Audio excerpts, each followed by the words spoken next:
morning, everybody. My name is Rajaji Meshram. I'm a director at KPMG.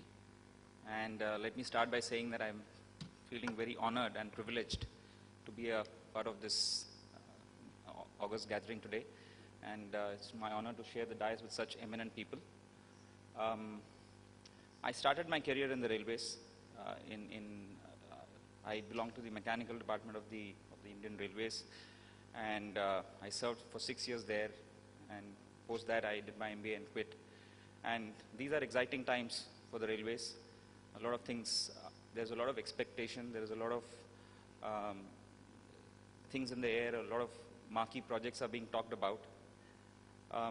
For this seminar, which is based on smart technology, what I thought I would present is to give an overview of where we are.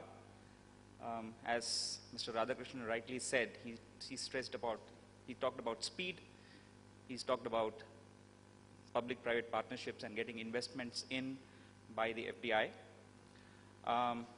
So therefore, what is the context to all this? What are the numbers behind this? So what I did today morning was I just pulled out certain numbers and I thought I would present it in front of this gathering here, and we could have further discussion in the context of those numbers and where we are today.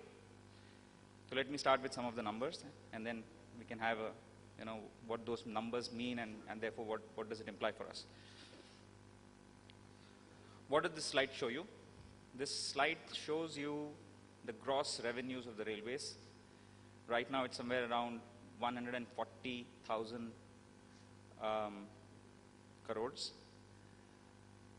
What you see in the graph is what is the share of passenger earnings, goods earnings, and other earnings. In the past 5 years, it has grown by a rate of 12.6%, at a CAGR rate of 12.6%.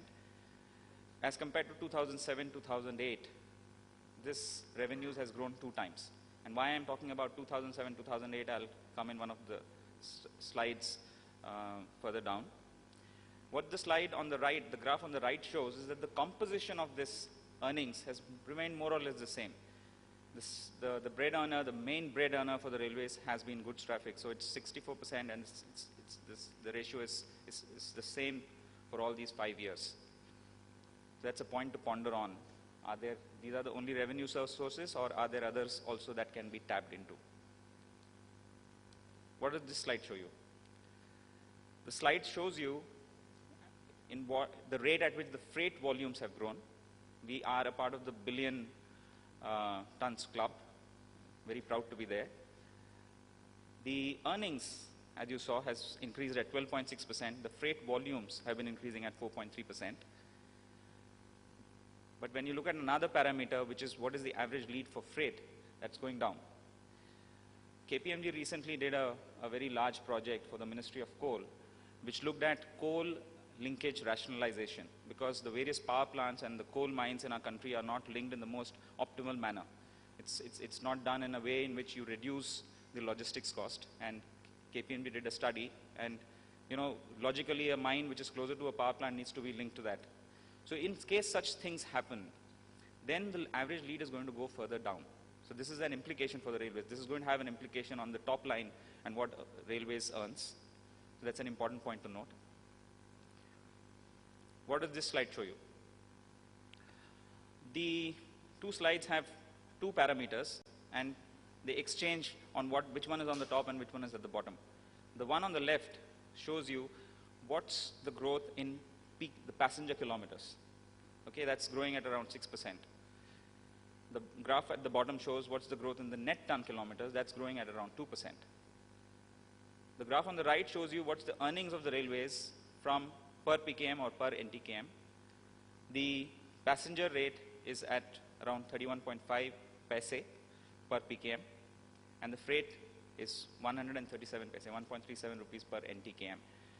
So the point that you would sort of derive from this is that the PKM is increasing, which is not earning enough revenues for the railways. The NTKM, which is actually the bread earner, is stable. It's not growing at a very fast pace right now.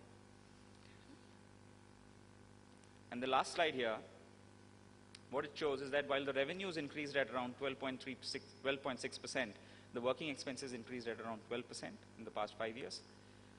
There's another parameter which says cost per wagon kilometer is around, it was around 7 rupees in 2007-2008. Today it is 29, so there's an increase of 4 times. The revenues, as I pointed out in the first slide, had increased by 2 times, and the cost per wagon kilometer has increased by 4 times. Why I am pointing out at 2007-2008 is because in the recent past, or in the past decade or so, that's the one year in which the operating ratio has been very, very good. And therefore there's a reference year that you can look at. And what's the reason for this? If you look at the 2 pie charts on the right, what it shows is that the wage bill in 2013-14 is around 58% of the total working expenses, while in 2007-8 it was 47%. All these numbers I have taken from the Indian Railways website, but it all gives you a perspective. It presents, it gives you where we are and therefore what is it that we can do. So here are some thoughts. So what is the message in these numbers? I'll just read them out to you. These are my thoughts. Is that the structure of the costs, because you look at the wage bill, which is such a large share, the structure of those costs might not allow you to do an immediate reduction in the cost base, and therefore the solution lies in earning more. That's the way forward. How do you earn more? You need more traffic, and you need more goods traffic, not passenger traffic, because as we saw, the passenger traffic is not giving you those revenues. The goods traffic is. So how do you grow the goods traffic? You need more of the traditional cargo commodities, which is coal and iron ore and cement and fertilizer, and a lot of action is being taken. There are announcements in the paper which says that there are certain projects which will release, let's say, 100 million tons of coal into the railway network. They are being focused upon, and that's the right thing to do, because the traditional cargo is a staple product. They can use only the railways, and therefore focusing on them will increase the top line. And what about new cargo commodities? That's where all these new policies come in that Mr. Radhakrishnan talked about. The PPP policy has not worked, but it will work. I mean, it just needs to be put in place. It needs a tweak here and there. There is the auto freight train operators policy. There is the special freight train operators policy. All these policies need to be tweaked so that new cargo commodities, which today are using the road mode, will come to the railway mode. So that will again increase the top line. Now, to foster this growth, the investment is required in the right technology and in the right projects. As I just mentioned, there are projects which are being focused upon, which will release a huge amount of traffic into the railway system, and these need to be prioritized, these need to be focused on, and it needs to be ensured that these are done as fast as is possible. So where will this investment come from? And that brings me to my last slide. This just puts the entire, the railway in a kind of a framework. So I have said that railways is infrastructure and operations. In infrastructure, there is tracks, stations, and rolling stock. There are various things that are being talked about right now. So in tracks, there are BOT and annuity projects which have been identified. But those need, that will be a new thing that will happen in the railways. A BOT or an annuity project that has happened in the road sector. It's not happened yet in the railway sector. Things need to be put in place. But yes, that's a way forward. Station redevelopment, again, that's another avenue where, if again the proper tweaks are done, there are challenges there related to land acquisition, etc. If those are put in place, again, that infrastructure, that investment can come in that piece of infrastructure. In rolling stock, we will require with DFC and with high-speed rail, or with projects like speeding up to 160 kmph on 9 routes, we will require rolling stock which is faster, which can carry more load, and which can also be leased, because today the largest buyer of wagons is the railways itself, but if it's not so in other countries. So if that is opened up more earnestly, I mean, it will unleash a lot of investment in the rolling stock. In train operations, there are multiple operators in the world.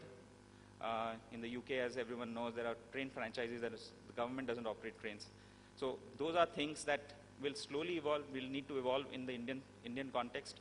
So as you get new operators, you will get newer technology, you will have newer systems of working, and that's an area that we need to move towards. We're still not, there's some path that we have to traverse, but that's somewhere that we will need to reach at.